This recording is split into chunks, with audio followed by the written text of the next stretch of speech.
కురుక్షేత్ర సంగ్రామం 15వ రోజున ద్రోణాచార్యుడి యొక్క నిర్యాణం జరిగినప్పుడు తన కుమారుడైనటువంటి అశ్వత్థామ అగ్రహుదగ్రుడై ఇక పాండవ సైన్యాన్ని అంతటినీ కూడా తన ఉగ్ర రూపంతో అనేక దివ్యాస్త్రాలతో మట్టు పెట్టేస్తూ ఉన్నాడు. చివరిగా మహామహిమాన్వితమైనటువంటిది దివ్యమైనటువంటి ఆగ్నేయాస్త్రాన్ని ప్రయోగించేశాడు. ప్రయోగించినప్పుడు ఆ పాండవ సైన్యాన్ని అంతటినీ కూడా దహింపజేసేస్తూ ఉంది. ఒక గడియ కాలం కూడా పూర్తి కాకుండానే ఒక అక్షోహిణి సైన్యాన్ని బలిపెట్టేసింది, దహింపజేసింది ఆ ఆగ్నేయాస్త్రం. అప్పుడు ఆహాకారాలతో పాండవ సైన్యం అంతా కూడా దహించుకుపోతూ ఉంటుంటే అర్జునుడు ముందుకు వచ్చి తన బ్రహ్మాస్త్రంతో ఆగ్నేయాస్త్రాన్ని పడగొట్టి దాన్ని నిలువరించి ఇక కౌరవ సైన్యాన్ని మళ్ళీ తునాతునకలు కావిస్తూ ఉన్నాడు అర్జునుడు. అప్పుడు అశ్వత్థామ ఆశ్చర్యపోయి తన దివ్యమైనటువంటి ఆగ్నేయాస్త్రం ఎంత త్వరగా పడిపోయిందా అని ఆశ్చర్యచకితుడై నిర్హేతుడైపోయి విరక్తుడైపోయి ఆ ధనస్సును అలా క్రింద పారేసి ఆ రథాన్ని దిగి వెళ్ళిపోతూ ఉన్నాడు. అంతలో కొంత దూరం వెళ్ళిన తర్వాత వ్యాస మహర్షి ప్రత్యక్షమయ్యాడు. చాలా ఆనందపడి ఆయన పాదాలకి నమస్కరించి అప్పుడు అడిగాడు, ఓ వ్యాసముని, ఏమిటి నాది దివ్యమైనటువంటి ఆ మహిమాన్వితమైనటువంటి ఆగ్నేయాస్త్రం ఆ కృష్ణార్జునులు ఏమీ చేయలేక అలాగా నివారించబడింది, ఏమిటి కారణమని ఆశ్చర్యపోతూ అడిగాడు. అప్పుడు వ్యాస మహర్షి చెబుతూ ఉన్నాడు, ఏమయ్యా అశ్వత్థామ, నువ్వు మిక్కిలి భక్తుడివే, శివ భక్తుడివే. ఆ శివదేవుని యొక్క కరుణా కటాక్షాలు నీకు మెండుగానే ఉన్నాయి. కానీ ఆ కృష్ణార్జునులు అంటే ఎవరనుకుంటున్నావయ్యా?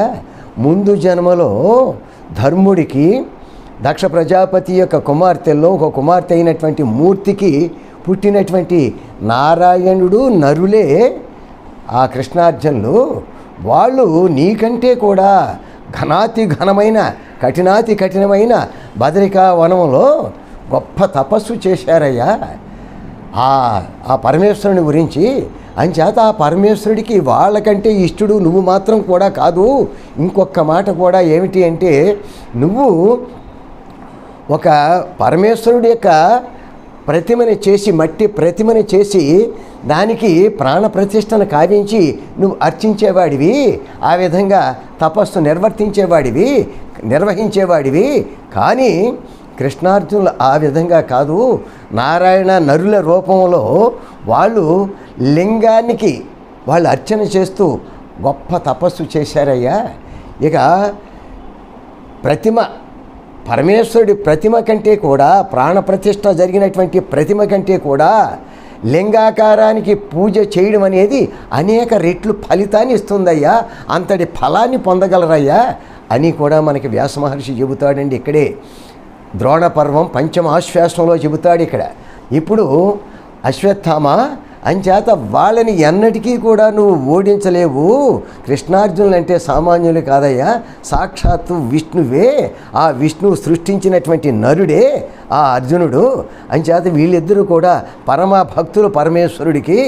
అంచేత నువ్వు ఇటువంటివన్నీ కూడా ఆలోచనలు విడిచిపెట్టు, విజయం వాళ్ళదే అని చెప్పేసరికి ఇక అశ్వత్థామ పాద నమస్కారాలు ఆ వ్యాస మహర్షికి అర్పించి వెళ్ళిపోతాడు.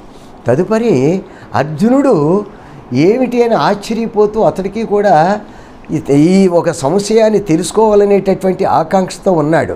అప్పుడే ఈ అర్జునుడు కూడా ఆ వస్తువు ఉన్నటువంటి వ్యాస మహర్షిని దర్శనం కావించుకున్నాడు, ఆనందపడిపోయాడు, ఆయనకి పాదాభివందనాలు కావించాడు.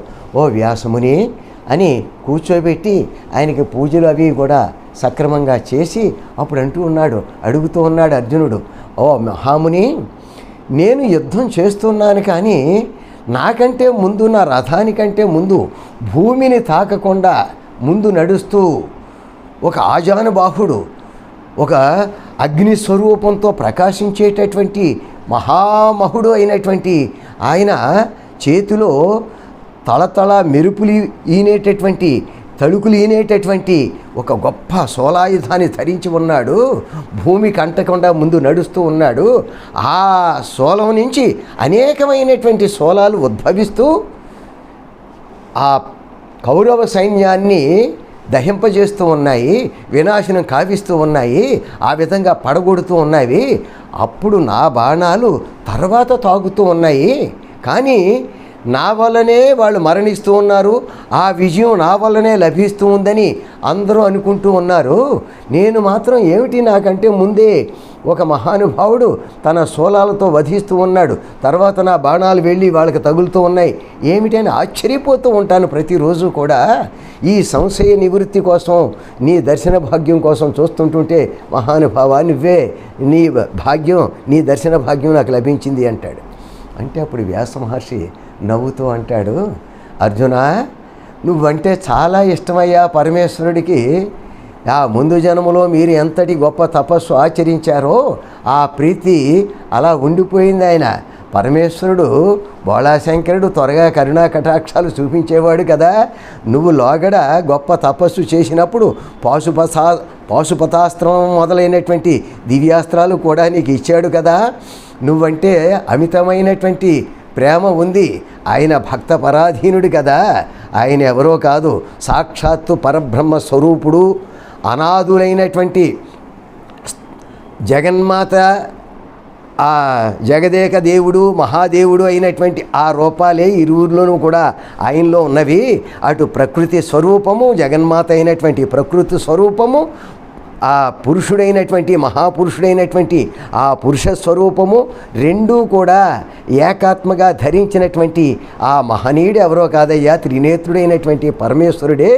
అంచేత ఆయన నీ మీద ఉండేటటువంటి ఆ ప్రేమాతిశయం వల్ల ఆయనే నీకు ఈ విజయాన్ని సులభంగా సమకూరుస్తూ ఉన్నాడు.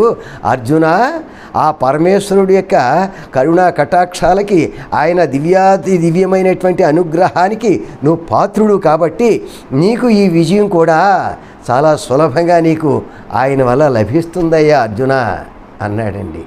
ఇక్కడ మనం గ్రహించాల్సింది ఏమిటంటే, అంతా కూడా మన ప్రతిభా విశేషాలు అనుకుంటాం ఏదైనా ఘనకార్యం జరిగినప్పుడు, కానీ ఆ పరమేశ్వరుడు లీలని మనం తెలుసుకోలేము. తెలుసుకున్నట్టయితే ఇక మనం ఆయన పరమభక్తుడిగా మనం కూడా చలామణి అవుతామనడంలోనూ ఎట్టి సందేహం లేదు. మనం కూడా ఆ ముక్తిని, మోక్షాన్ని అందుకోవడానికి ఆ పరమేశ్వర తత్వం మిక్కిలిగా ఉపయోగపడుతుందని కూడా మనవి చేస్తూ స్వస్తి.